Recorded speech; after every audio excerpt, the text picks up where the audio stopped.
বাঙালির 21শে মিশন ন্যায়ের পথে আত্মবিকাশে সত্য প্রকাশে অবিচল। প্রিয় দর্শক, কথা বলছি বাঙালির 21শের মিশন নিয়ে। আমরা আছি রওশন-আরা জলিল উচ্চ বিদ্যালয়, আশুগঞ্জ, ব্রাহ্মণবাড়িয়া। উক্ত শিক্ষা প্রতিষ্ঠানটির সুযোগ্য এবং সুযোগ্য প্রধান শিক্ষক জনাব রেজাউল আজাদ স্যার আছেন আমাদের সাথে। আমরা এই যে 51তম মহান বিজয় দিবস 2022 আমাদের সামনে, বাঙালি জাতি হিসেবে আত্মবিকাশের ধারাবাহিকতায় বিশ্বায়নোপযোগী বিকাশের একটি যে পথ অন্বেষণের লক্ষ্যে আমরা আসছি আমাদের স্যারদের কাছ থেকে একটি সঠিক দিক নির্দেশনা পাওয়ার জন্য। আমাদের এই শিক্ষক সমাজ আমাদের দেশের সম্পদ, আমাদের জাতির সম্পদ, আমাদের সমাজের সম্পদ। এই আদর্শবান শিক্ষকগণের মাধ্যমে আমরা নেইকে নেই বলি, অপরাধকে অপরাধ বলি, খারাপকে খারাপ বলি, ভালোকে ভালো বলি। এই যে আমাদের এই শিক্ষা, মানুষ হিসাবে আমাদের যে মেরুদণ্ড, প্রাথমিক যে মেরুদণ্ড, সেটি গঠিত হয় আমাদের এই শিক্ষকদের, আদর্শবান শিক্ষকদের কাছ থেকে। এই বিশ্বায়নোপযোগী সমাজ ব্যবস্থা বিনির্মাণে আমাদের এই শিক্ষকদের যে দিক নির্দেশনা একান্ত দরকার। বিশ্বায়ন উপযোগী বিকাশের জাতি হিসেবে আমরা বিশ্বায়ন উপযোগী যদি বিকশিত হতে চাই, সমগ্র বিশ্বের বুকে বাঙালি জাতি হিসাবে যদি একটি সম্মানের অবস্থানে আমরা যেতে চাই, তাহলে কিভাবে যেতে হবে, কিভাবে আমরা যেতে পারবো, এই দিক নির্দেশনা এবং সেই জ্ঞান আমাদের শিক্ষকদের রয়েছেন। আমাদের আদর্শবান, বিশেষ করে আমাদের আদর্শবান শিক্ষকদের কাছে রয়েছেন। আমরা এই যে এই স্বাধীনতার চেতনা আমরা পেয়েছি আমাদের শিক্ষকদের কাছ থেকে। আমরা ভাষার চেতনা কতটুকু গুরুত্বপূর্ণ আমাদের জাতীয় বিকাশের জন্য, তা আমরা পেয়েছি আমাদের শিক্ষকদের কাছ থেকে। তাই ঘুরে ফিরে আমাদেরকে এই শিক্ষকদের শরণাপন্ন হতে হয়। জাতির প্রতিটি ক্লান্তি লগ্নে আমাদের শিক্ষক সমাজ মুক্তির পথ দেখিয়েছেন। ন্যায়ের পক্ষে মেরুদণ্ড কিভাবে উঁচু করে দাঁড়াতে হয় তা আমাদেরকে শিখিয়েছেন।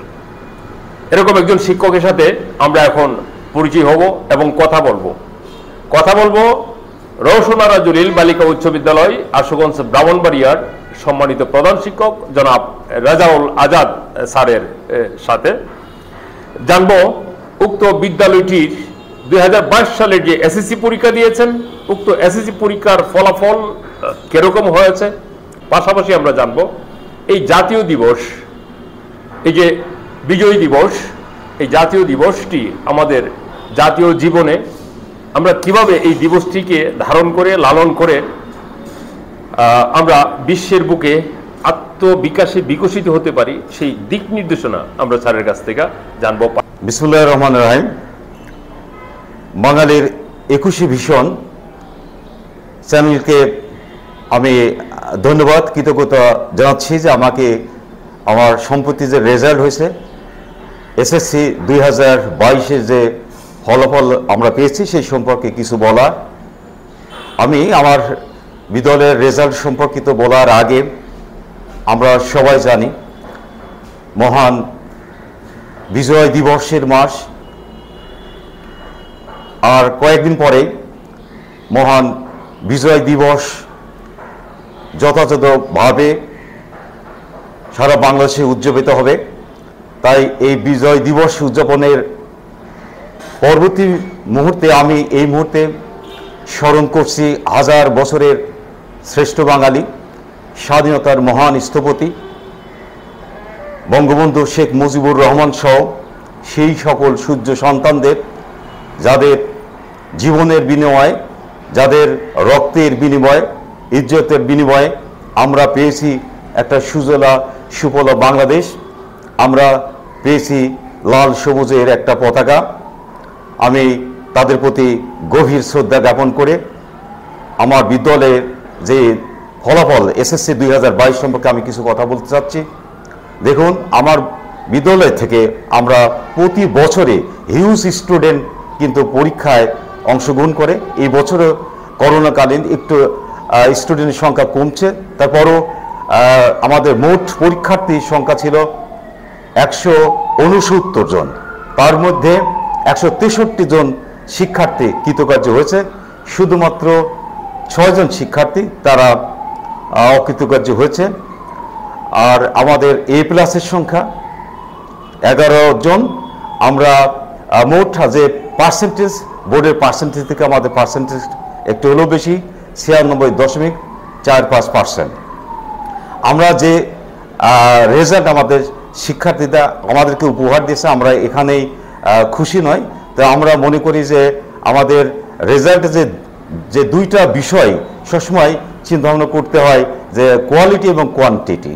আমাদের কোয়ান্টিটি যদিও আমরা অনেকটা এনশিওর করতে পেরেছি, কিন্তু আমরা কোয়ালিটি এখন এনশিওর করতে পারিনি। আমরা আশা করছি যে 2023 সালের যে এসএসসি পরীক্ষায় আমাদের শিক্ষার্থীরা অংশগ্রহণ করবে, সেখানে আমরা কোয়ালিটিও এনশিওর করব এবং কোয়ান্টিটিও এনশিওর করব। এটাকে লক্ষ্য রেখে আমরা ইতিমধ্যে বিভিন্ন ধরনের আমরা স্বল্পমেয়াদী, দীর্ঘমেয়াদী এবং মধ্যম সময়ের জন্য হলেও আমরা বিভিন্ন পরিকল্পনা গ্রহণ করেছি। আমরা অভিভাবকদের সাথে ইতিমধ্যেই এই বিষয়গুলো আমরা অভিভাবক সমাবেশ করেছি।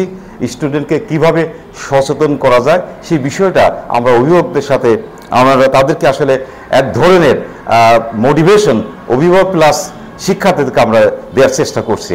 কারণ শুধুমাত্র কয়েকজন শিক্ষক আসলে এই যে কর্মযোগ্য সেটাকে আসলে তাদের দ্বারা কিন্তু আসলে রেজাল্ট সম্ভব নয়। আমি যেটা মনে করি যে আসলে একটা প্রতিষ্ঠানকে একেবারে রেজাল্টের চরম শিখরে, একেবারে যেটাকে আমরা at the top of the list বা ক্লাইম্যাক্সে যদি আমরা নিতে চাই, তাহলে আমাদের যে বিষয়টা আসবে সেখানে আছে administration and management, that must be transparent. সেক্ষেত্রে আমার বিদ্যালয়ে কিন্তু আছে, আমার বিদ্যালয়ের যে ম্যানেজমেন্ট আছে সেটা অত্যন্ত তারা মানে ট্রান্সপারেন্ট। তারপরে যে বিষয়টা আছে আমরা মনে করি স্কিলফুল টিচার। স্কিলফুল টিচার হলেই হবে না, আসলে আমাদের কাছে আমি যতটুকু মনে করি they must have dedication teacher দ্বারাই কিন্তু এটা সম্ভব।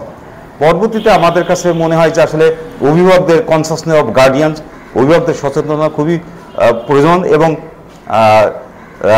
নাম্বার 4 যেটা আমরা বলি আসলে স্টুডেন্টের ভূমিকাটা কিন্তু অনেক বেশি প্রয়োজন। কারণ স্টুডেন্ট যে সমস্ত প্রতিষ্ঠানে প্রথমে অ্যাডমিশনই নেয় ভালো স্টুডেন্ট, অবশ্যই তাদের দ্বারা ভালো রেজাল্ট করা সম্ভব হয়। এবং 5th যেটা আমরা বলি আসলে এনভায়রনমেন্ট, এইগুলোর এই উপকরণগুলো আসলে বাই সাইক্লিক অর্ডার আসলে চলে, তার মাধ্যমে কিন্তু আসলে একটা শিক্ষা প্রতিষ্ঠান উন্নয়নের চরম শিখরে যায়। সেক্ষেত্রে আমাদের এই ধরনের অনুকূল পরিবেশ আমার মনে হয় আমাদের এই বিদ্যালয়ে বহমান। আমরা 2023 সালে আমার বিশ্বাস যে আমাদের এই বছর যে রেজাল্ট করছে সেটাকে অবশ্যই তার থেকে অনেক ভালো রেজাল্ট হবে। আমি সেই বিষয়ে we are very much optimistic. আর এক্ষেত্রে আমরা যে পদক্ষেপ করেছি সেগুলো যদি বাস্তবায়ন করতে পারি তাহলে আমার মনে হয় যে সেটা হবেই। আর যেহেতু মহান বিজয় দিবস সম্পর্কে আপনি কিছু জানতে চেয়েছেন, আসলে আমাদের মহান বিজয় দিবস এটা আর খুবই আমাদের দ্বার প্রান্তে। আমরা এটা প্রতি বছরই আসলে আমরা পালন করি। এখান থেকে আমরা কি ধরনের আমাদের আসলে লার্নিংসটা আমাদের খুবই গুরুত্বপূর্ণ।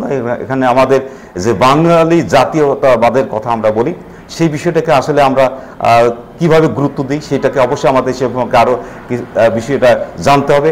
আমাদের যে সোশ্যালিজম কথা বলা হয় এবং আমাদের যে ডেমোক্রেসির কথা বলা হয়, আমাদের যে ধর্মনিরপেক্ষতার কথা বলা হয়, সেই বিষয়টা কিন্তু আসলে আমাদের যে 72 সালের সংবিধানে যদি আমরা ফিরে যাই, যে কথা লেখা হচ্ছে, যে আমার মনে হয় এগুলো যদি সঠিকভাবে বাস্তবায়ন করা যায় তাহলে আমরা শিক্ষকরাও আমাদের যে জাতি গঠনের আমাদের কারিগর, আমরা কিন্তু আসলে সুনাগরিক কিন্তু আসলে তখনই তৈরি করতে পারবো। শিক্ষার যে মূল যে উদ্দেশ্য সেটা আছে আমরা যেটাই বলি না কেন আসলে আমরা সুনাগরিক তৈরি করি। তো সুনাগরিক তৈরি করতে গেলে অবশ্যই আমার কাছে মনে হয় যে এই বিষয়গুলো আমাদের খুবই জোর দিতে হবে। আর পরবর্তী আরেকটা বিষয় রয়েছে যে আসলে আমাদের শিক্ষার ক্ষেত্রে এখন যে আসলে আমাদের যে গ্লোবাল সিটিজেনশিপ ডেভেলপ করা, আমরা এখন গ্লোবাল সিটিজেন যখন যাই আমরা সুনাগরিকই তো হতে পারলাম না, কি করে গ্লোবাল সিটিজেন হব? সেক্ষেত্রে আমাদের এটাও সম্ভব। কারণ হচ্ছে আমরা যখন টেকনোলজি নির্ভর আমাদের ডিজিটাল একটা দেশ হয়ে যাবে, আমরা যে টেকনোলজি নির্ভর হয়ে যাই, আমরা যদি আইসিটি আমাদের ইন্টিগ্রেশন করতে পারি এবং আমাদের ভাষাগত যে বিষয়টা আছে সেই বিষয়গুলো যদি আমরা সলভ করতে পারি, আমার বিশ্বাস যে আমরা কিন্তু আসলে আমাদের দেশের প্রায় সকল নাগরিক কিন্তু আসলে গ্লোবাল সিটিজেন তাদের মধ্যে তাদের দ্বারাই কিন্তু ডেভেলপ করা সম্ভব। আমরা এগুলো বাস্তবায়ন হোক। আমরা 2030 সালে যে আমাদের SDG বাস্তবায়ন করা, 2041 সালে আমাদের সরকার যে উন্নত রাষ্ট্রের কথা বলা আছে, সেটা আমার মনে হয় যে অচিরেই আমরা সেই দিকে আগাচ্ছি। আমাদের সেই ক্ষেত্রে আমাদের শিক্ষকদের ভূমিকাও অনেক বেশি। আমার মনে হয় যে শিক্ষকরাও এখন যেভাবে তারা বিভিন্নভাবে তাদেরকে ট্রেন করছে, আমার মনে হয় যে তারাও আমাদের দেশকে সামনের দিকে নিয়ে যাবে। তবে সমাজে এখনও যে আসলে আগেকার দিনের মতো শিক্ষকদের ঠিক সেইভাবে দেখা হয় না।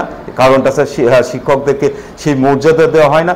যদিও শিক্ষকরা সমাজ বিনির্মাণের ক্ষেত্রে গুরুত্বপূর্ণ ভূমিকা রেখে চলেছে। আমার বিশ্বাস যে আমাদের শিক্ষকদের প্রতিও আমাদের দৃষ্টিভঙ্গি যেটা আসলে চেঞ্জ করতে হবে। আমাদেরকে শিক্ষকদের প্রতি আমাদের আসলে তাদের যে সম্মানের যে জায়গাটা সেটা দিতে হবে।